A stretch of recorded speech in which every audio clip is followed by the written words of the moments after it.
प्रपन्न पारिजाताय स्तोत्रवेत्रैकपाणये ज्ञानमुद्राय कृष्णाय गीतामृतदुहे नमः। ओम श्री गुरुभ्यो नमः।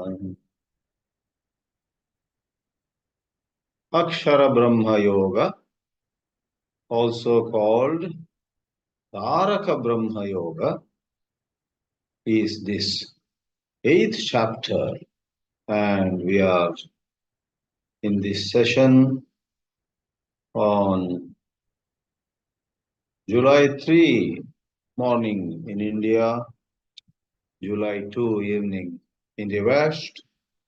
We are drawing to the close of this marvelous chapter. We saw two paths by which spiritual practitioners go. The one named as Black or Krishna is where the sadhakas, upasakas return to the earth after enjoying heaven and other divine realms, and the higher path named Shukla by way of naming. The word Shukla means illumined by understanding, higher understanding. As Adi Shankara himself clarifies, we will see that line in this session. Jnana prakashakatvat tadabhavat, he says. The Shukla Marga takes one to Brahmaloka, and it is Krama Mukti. Really speaking, above Krama Mukti is Jivan Mukti. Right when you are in this body, thanks to the clearest understanding of Jiva Brahmaikya, you get liberated. That is A plus. Then there is A, Krama Mukti. Then there is B, path of return. Then there is C also, where one neither goes by Krishna Marga nor goes by Shukla Marga. One actually goes straight to some nether worlds. Nether worlds, even Naraka, hell, and so on. Therefore, please do not take it for granted that, okay, if not Shukla Marga, I will be going to Krishna Marga. If we don't live carefully, we may be deprived of either Shukla or Krishna. So the shloka that we saw in the last class was where we saw a summary on the part of Sri Krishna himself. Shukla Krishne gati hyete jagata shashvate mate ekaya yatyanavrittim anyaya avartate punaha. This white and black or bright and dark are the two ways to go. Gatihi is one, gati two. Shukla Krishne gatihi ete, esha ete eta. I had pointed this out. These are what is called dual number, which is so unique to Sanskrit language. We have the singular number, we have the plural number. These are in all languages. But Sanskritam has a dvivachanam. Hastaha, one hand, hastau, two hands. Hastaha, more than two. Anyway, these two paths have existed from time immemorial, and they will exist for all time to come. Therefore, Shashvate. Shashvata is one, Shashvate, Mate. They are considered. By one returns, and by another, one does not return. Eka yati anavrittim. No return. That's the best possible for a upasaka. For the Jnani, Sadhyo Mukti or Jivan Mukti. Shankaracharya gives a crisp, short, but clear commentary. Shukla Krishne is a Dvandva Samasa. Shuklacha, Krishnacha, Shukla Krishne. Why do we call one of the paths Shukla, white? Is there some racial discrimination? Whites against blacks or blacks against whites or both whites and blacks in one camp and Indians, Asians, brownies, browns. Browns are on another camp, nothing to do with the color of the skin. Shankaracharya clarifies, Jnana Prakashakatvat Shukla. Some name is given, don't take the name in some narrow sense, don't misunderstand it, and don't make an issue of terminology. Somebody once said to me that in the 9th chapter, which will come after this, the very mention of Stri and Vaishya and Shudra have to be removed from the Gita. That way, then nothing will be left. You go on. Best is as Puja Swami Chinmayananji, Swami Vivekananji, and others have done. Interpret expressions, words like Stri, Vaishya, Shudra, etc. Interpret it sensibly as personality types, not by physical description. Likewise, don't make a big issue of Shukla and Krishna. Don't say, I don't like this white and black discrimination. If you don't like and make some changes, then what change you make will not be liked by another 1,000 people. And therefore, there is no end to it. Therefore, with reverence to Bhagavad Geeta, let the terminology remain as it was, for whatever reasons was used, but see the true meaning. Shukla means that which is brightened up, Jnana Prakashaka. So among Upasakas also there are some who are so mature, whose union with the higher principle is so much stronger. And then Tad Abhava. The Abhava means when there is not so much of understanding, not bad too, that is Krishna. Tad Abhavat. Jnana Prakashakatva Abhavat. So, a Tippanikar says, an Upasaka, as he or she does all his or her Upasanas, should also have greater clarity about Gati. Yes, not that one must be obsessed with it. One must mind one's Upasana without worrying about where I will go, how I will go, and so on. But there is a time, there is a place for a little bit of clarity. It is true to say that when you are working, enjoy work, don't worry about results. But take a short break here and there and double check, am I moving in the right direction? So when we say live in the present, it doesn't 100% mean never think about future. If you don't think about future at all, you can't live in this world.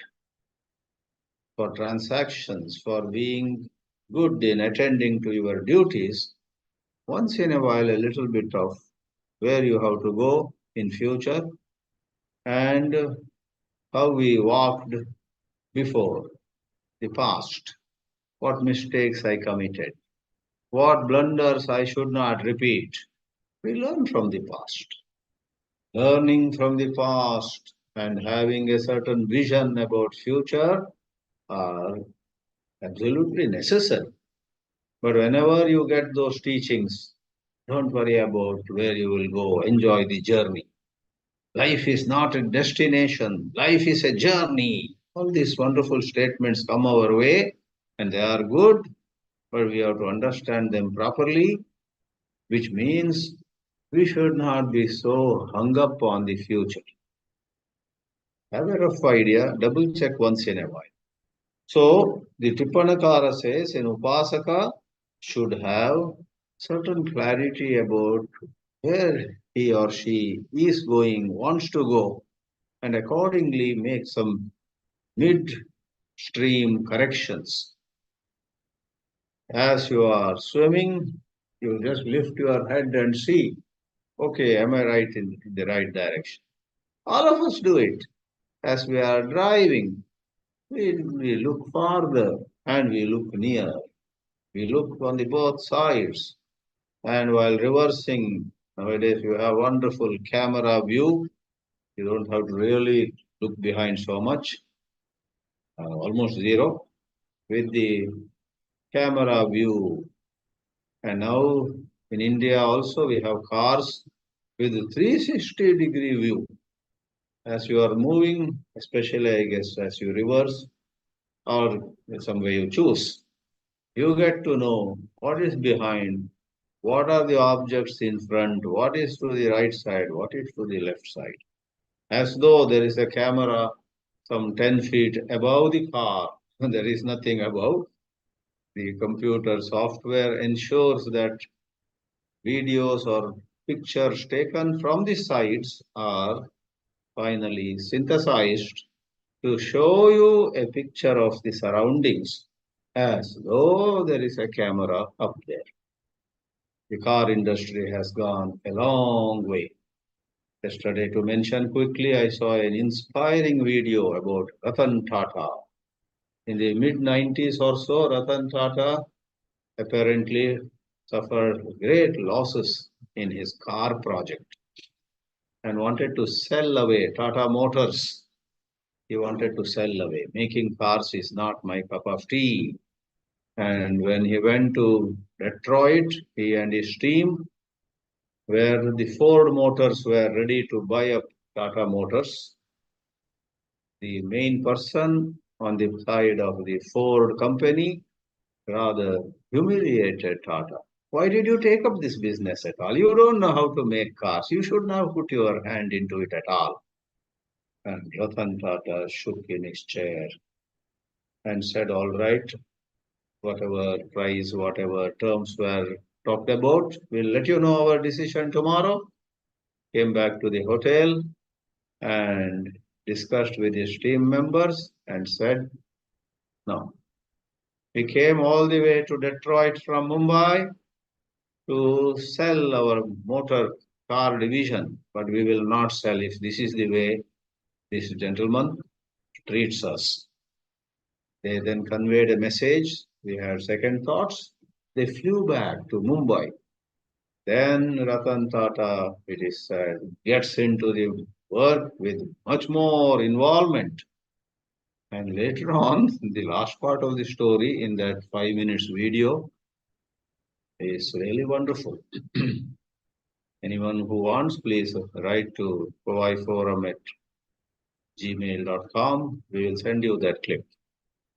Towards the end of the video clip, it seems as fate would have it, 10 or 15 years down the road, Tata Motors had several models of cars which were sold across the world also.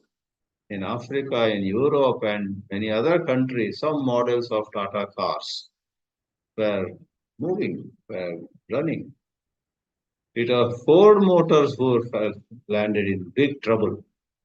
And Ford Motors, or Ford Company in Detroit, Michigan, wanted to sell away certain brands of their cars.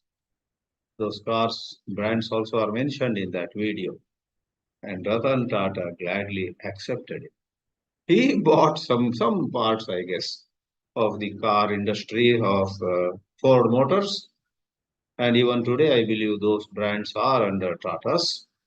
But there was a wonderful value note, a note on human values. Ratan Tata, rather than getting a revenge or getting an opportunity to take revenge and humiliate the other side, says, we always have admired your company and it's our honor, it's our pleasure to buy a part of your company. So with compliments, with goodwill, with grace, he buys up certain parts of Ford Motors. So why did this come now? So you have, I was talking of all-round view, and that connects here, it connected here. Upasaka should have a view. You and I have to. Sometimes it is said in lofty teachings, don't compare yourself with anybody. Just live your life. Be better than how you were yesterday. Don't compare yourself with John or Smith, Ram or Sham, Sita or Geeta. Don't. It is said, you take it in right spirit. It doesn't literally mean you don't compare, but don't compare to such an extent that all the time you are feeling low, or if you are better than others, feeling too proud and so on.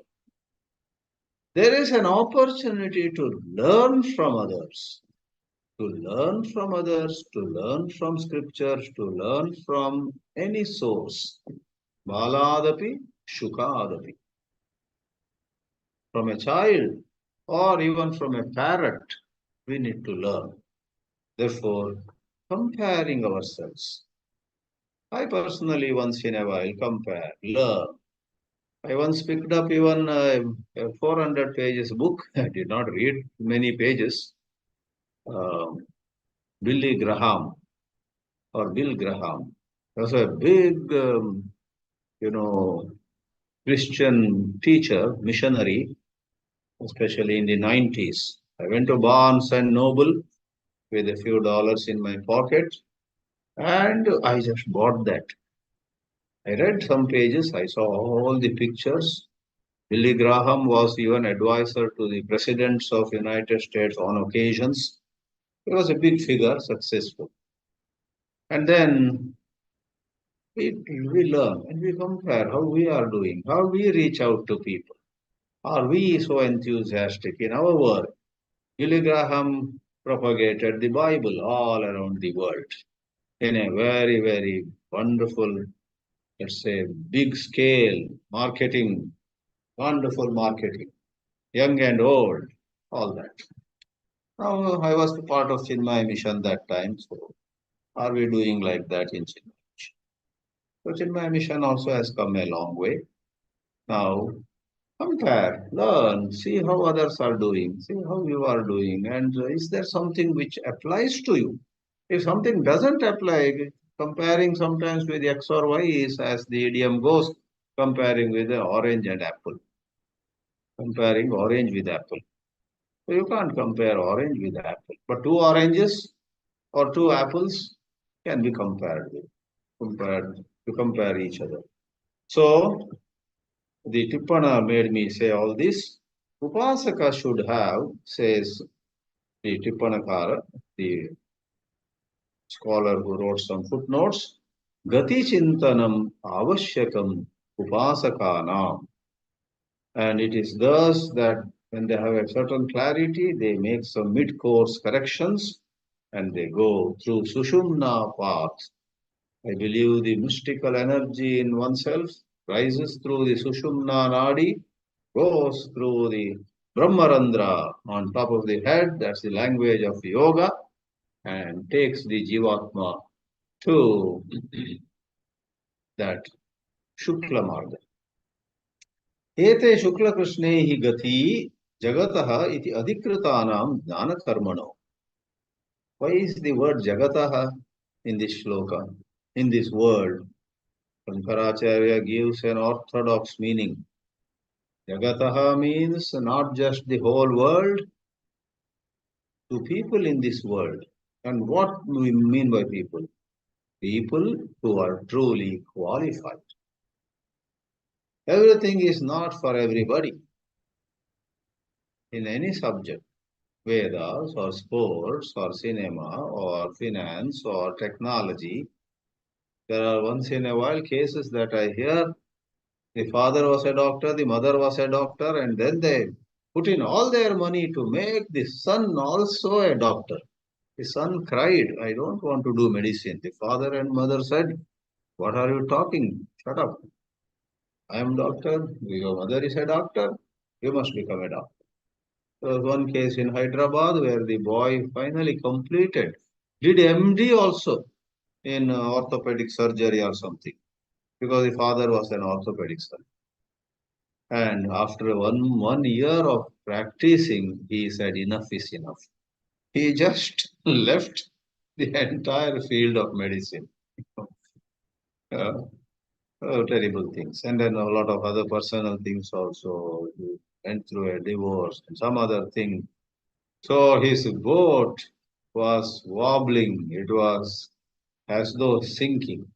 But then God above guides us, even if we make some mistakes on our own or because of parental pressure, doesn't matter, but we make some mistakes. The boat will wobble, will almost sink, but not quite. If we are open to some new guidance, some directions from right sources, we can then come back, bounce back, and do better than before. So, Adhikrita, not all are made for this kind of upasana. Everyone should find out where one is. Don't bring caste or color of skin or woman or man or whether you know Sanskrit language and so on. When I joined the Sandipani Sadhanalaya in March 1984 and was given a room, this is your room in Vivekalaya.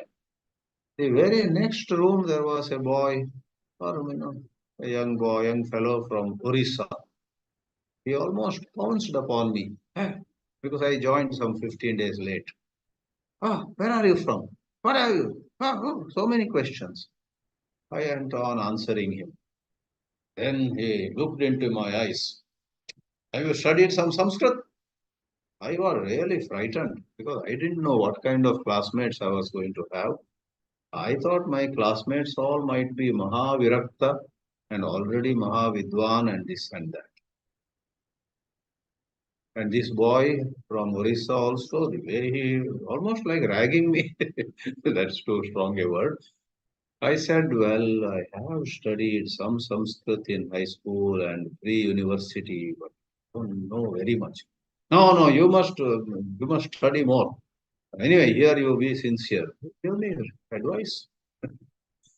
But luckily, down the road, I found that most people did not have even half as much of Sanskrit knowledge as I had. And in many other respects also, I found these girls and boys, had their own limitations. I had my limitations too in some other respects. I do not deny. So, Adhikrita, who is qualified, who is not qualified, this depends on so many factors, not on where you were born and, like I said, whether you know, learned Sanskrit, etc. So, those things have a place. We don't undervalue Sanskrit either. If somebody knows Sanskrit very well, somebody chants Veda mantras very well, somebody gets up at 4 a.m. and does yogasana, pranayama, meditation, etc. Hats off to those people. It has its own place.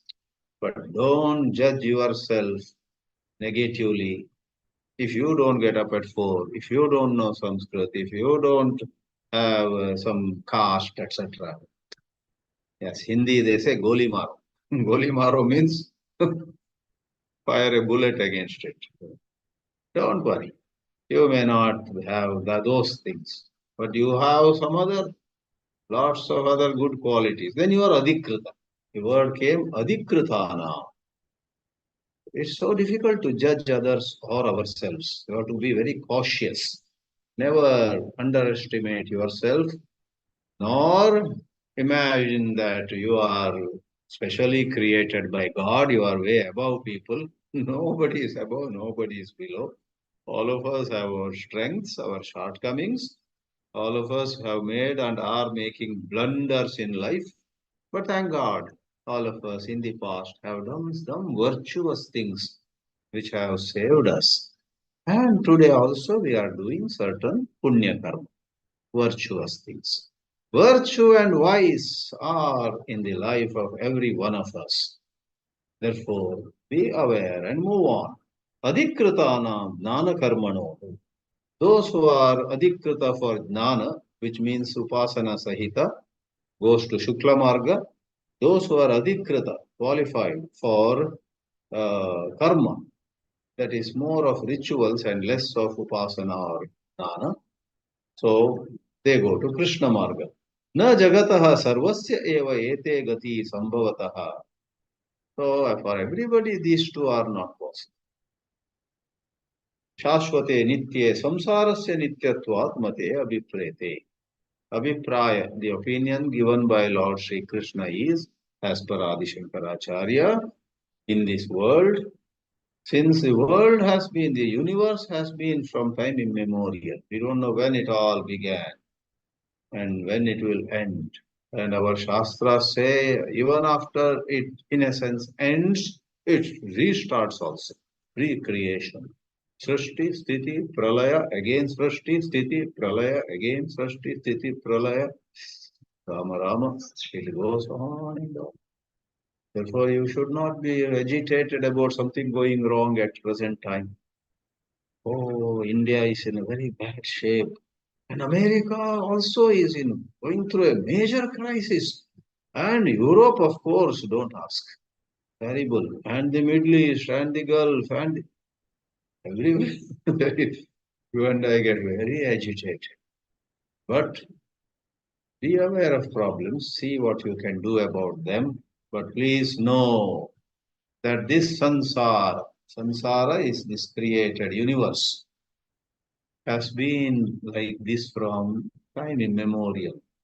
And this creation, beginningless, has always had these two paths from the very beginning or from that beginningless time. Tatra ekaya shuklaya yati anavrittim.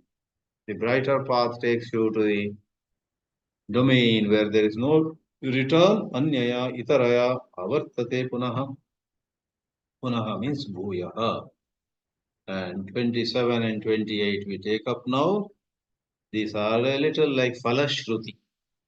What is Falashruti? We have said it before, but for some who might be new to it, in many of our stotras also, hymns, like Lingashtakam, 8 shlokas on Shivalinga.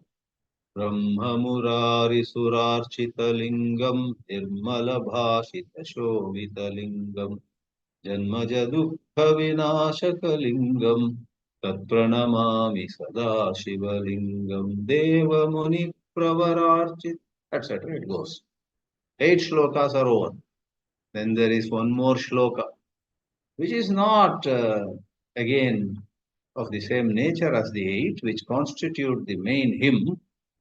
But that additional shloka says, whoever recites this Lingashtakam daily with bhakti, with shraddha, with love of Shiva, goes to Shiva Loka and has very good time in the vicinity, proximity of Lord Parameshwara himself. Lingashtakam punyam yapate Shiva sannidhau Shivalokam Shivena sahamodate. Like that. So here, naite sriti partha janan yogi muhyati kaschana tasmat sarveshu kaleshu yoga yukto bhavarjuna. Na ete sriti. See, sriti, gati was used before, now the word used is sriti. Gam gachati means goes, sr sarati means moves.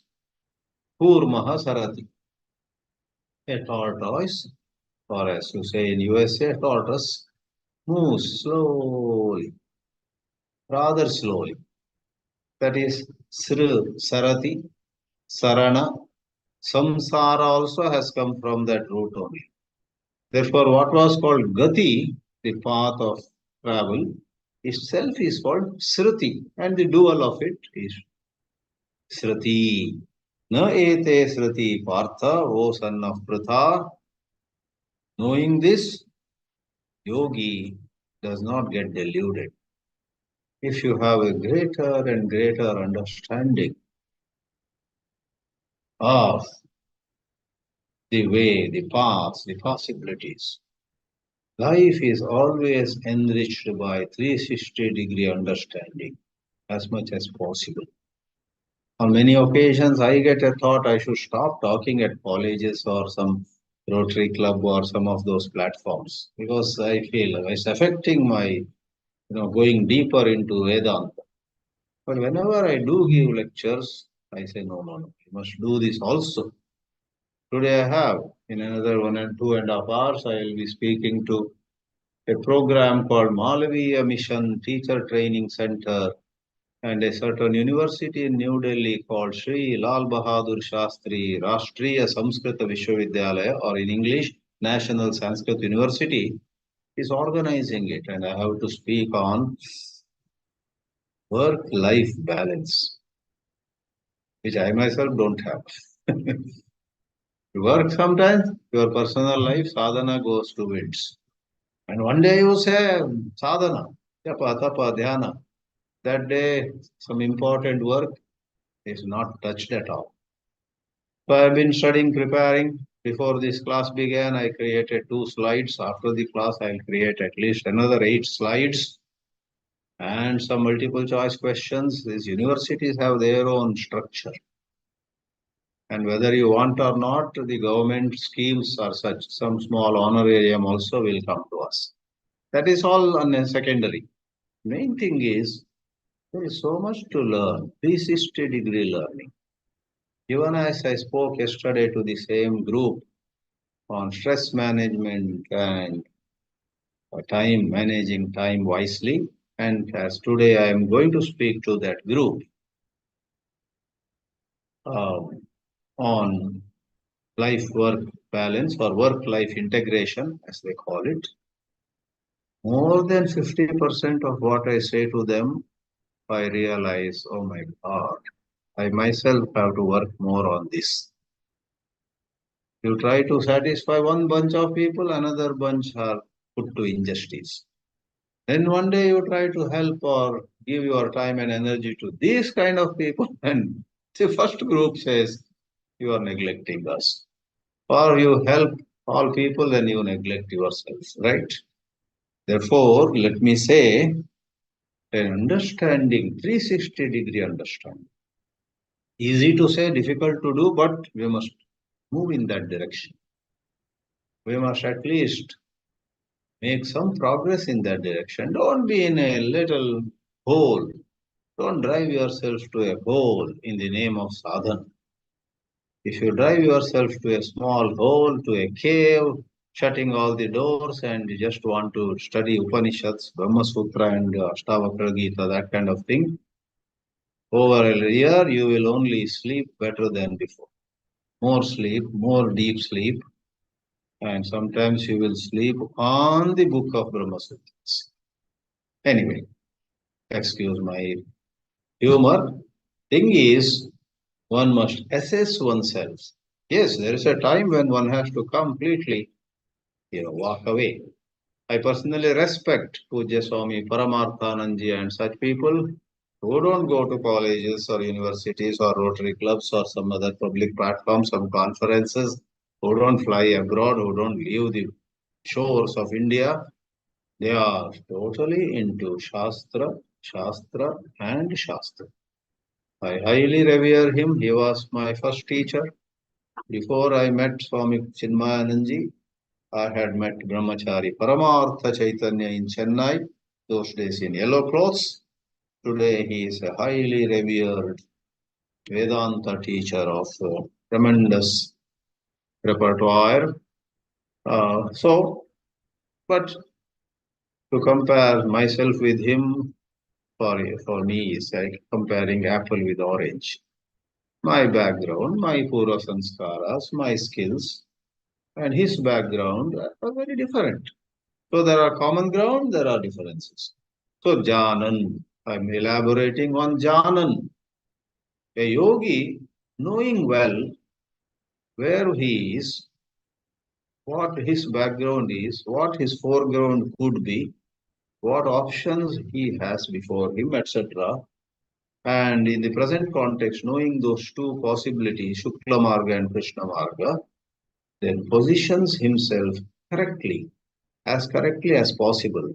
No muhyati, does not get confused, does not get deluded, because moha is of many kinds. Relevant to the present occasion is he does not take paradharma to be swadharma and swadharma to be paradharma. That is a very, deadly moha. A deadly moha is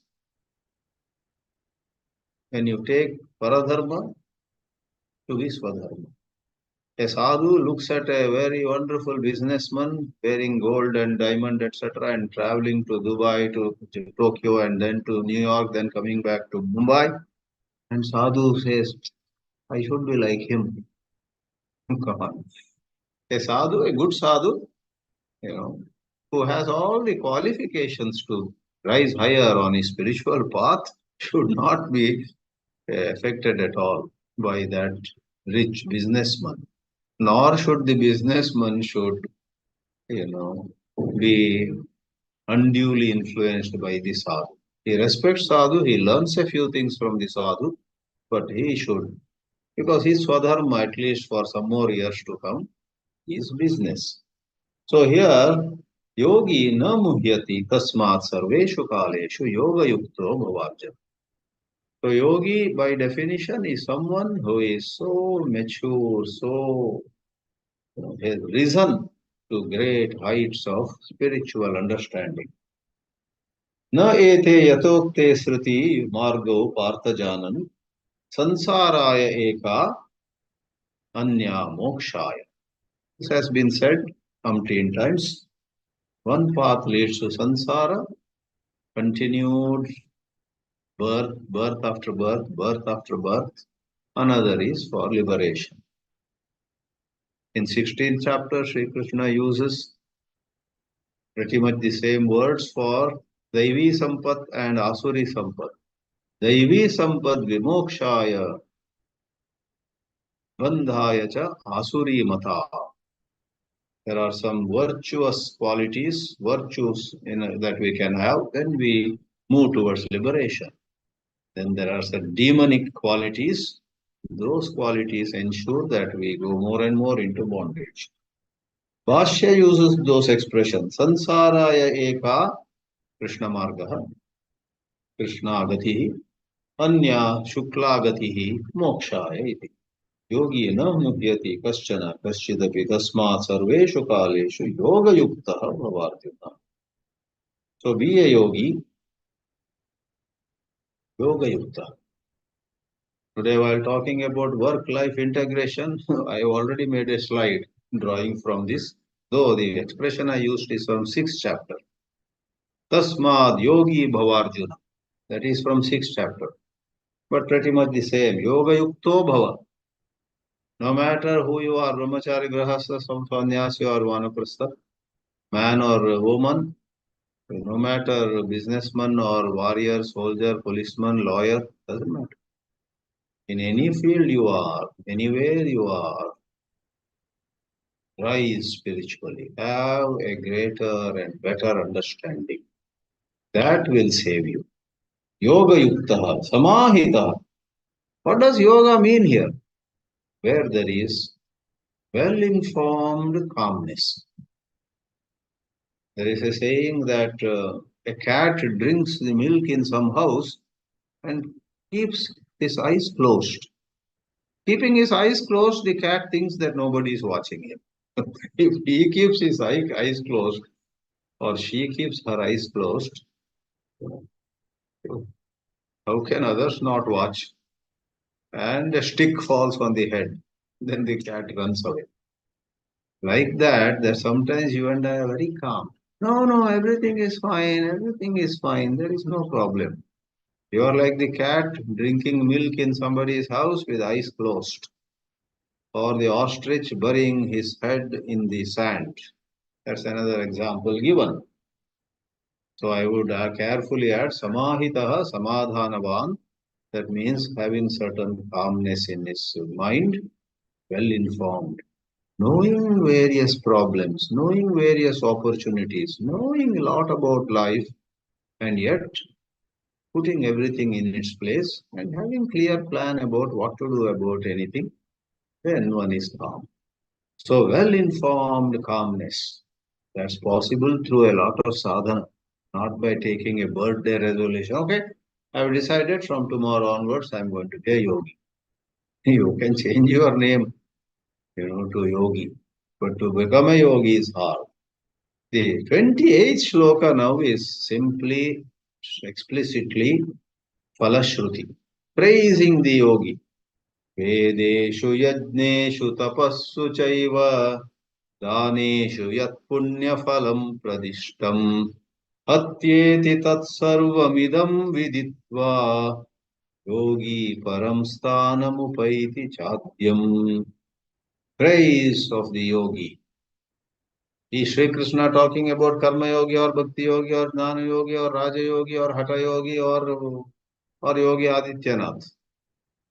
Well, if Yogi Adityanath has some of the qualities of the Karma Yogi, Bhakti Yogi, etc., yes.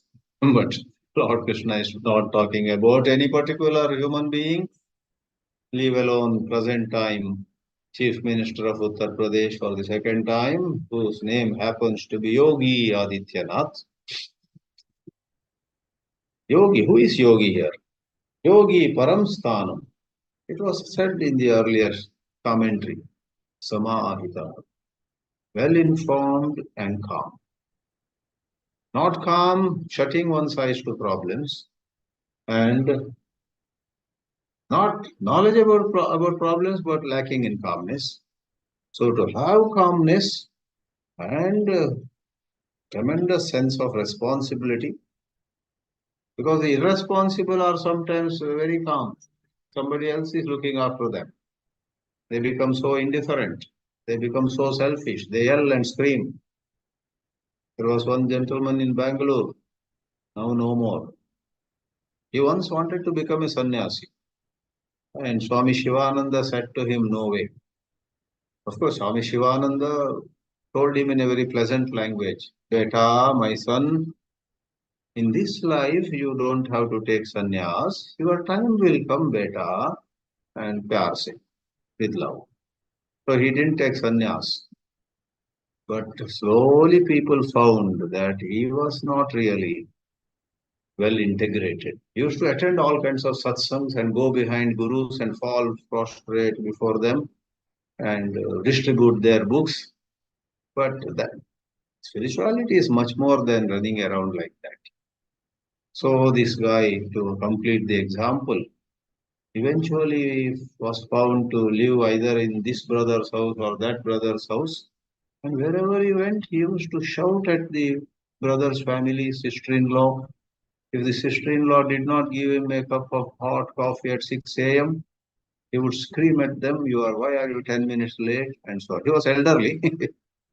Because he was a bit few years old. He thought it is his right to scream at anybody and everyone. Alas. So then, he may be outwardly into spirituality. Actually, he is very disintegrated person. So a yogi is someone who is not just doing a few spiritual practices, but has a great understanding of life. I mean, you don't have to do everything under the sun, but whatever comes under your purview, whatever is relevant to your life, whatever is, is sort of duty of yours.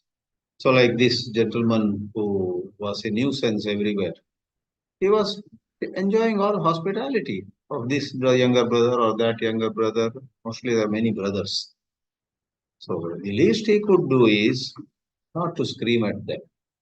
The poor sister-in-law brings coffee instead of 6 a.m. at 6:20, 6:30. Should take it with a smile. No, got a bit later, but it's okay. Good one. You always make good coffee. Well, compliment. Anyway, that's again very mundane example.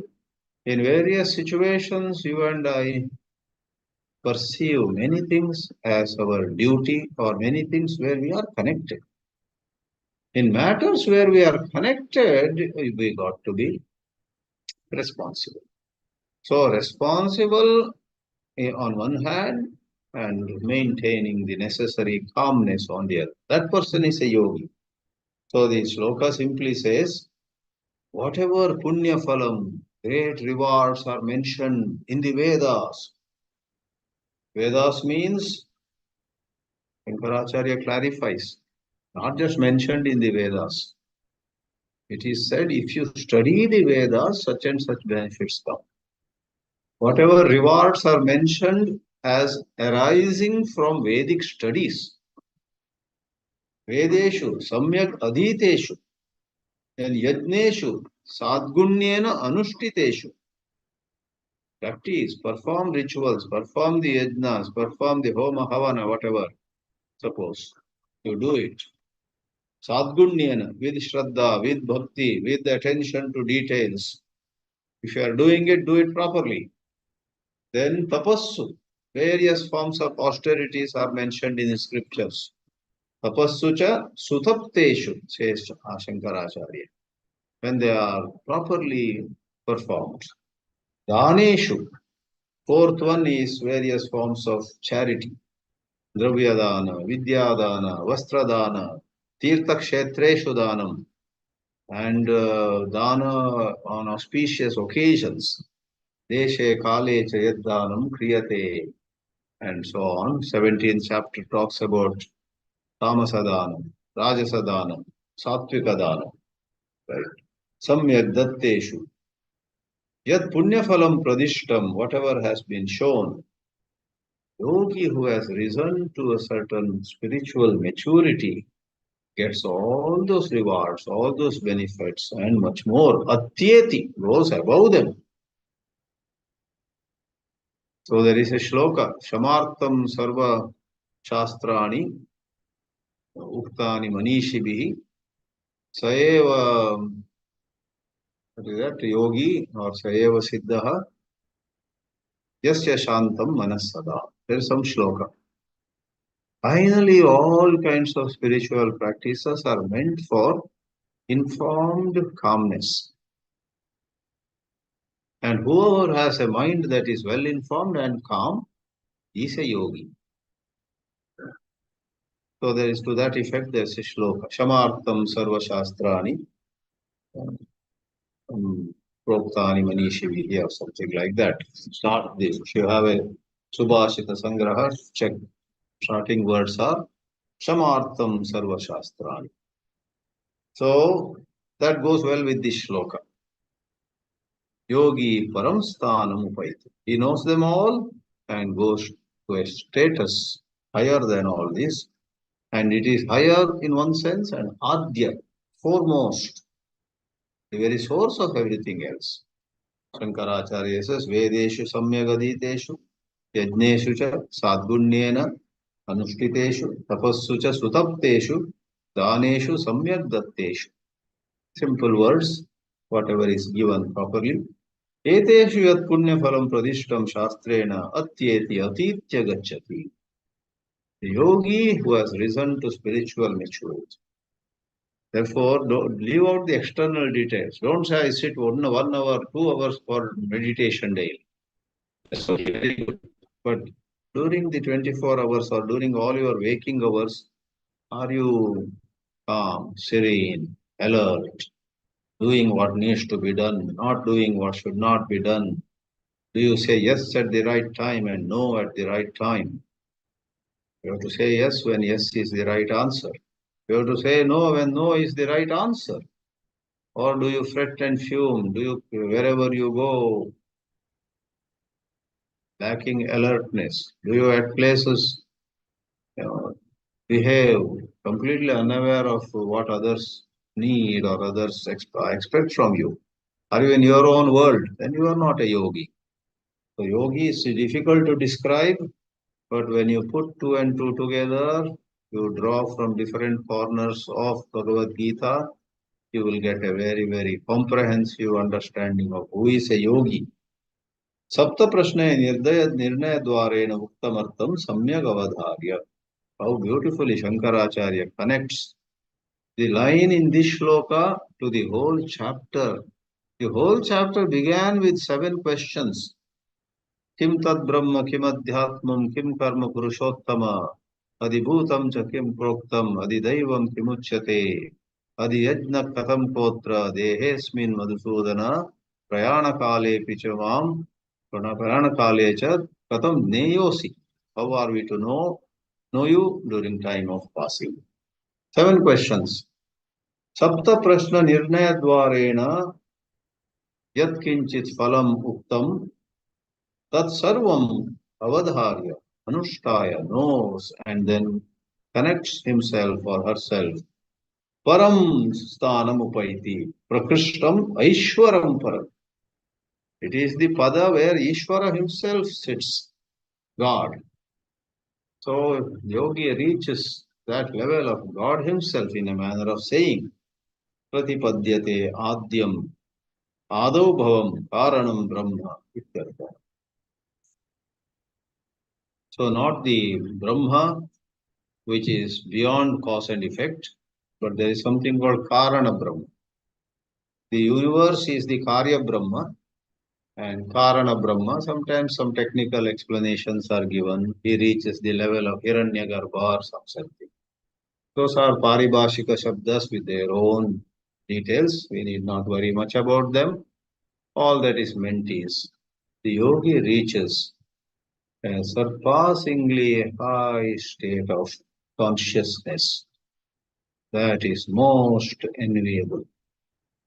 No success in business or science, technology or cinema, athletics or any field.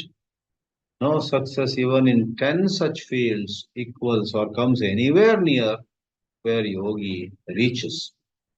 This way, chapter 8 comes to a close, and let us read the Sankalpa Vakya. Okay. Om Tat Saditi Shrimad Bhagavad Geetā Upanishatsu. This book I am holding. Abhyasa Yogo Nama Ashtamodhyaya. We have said Akshara Brahma Yoga, Taraka Brahma Yoga. One more is here.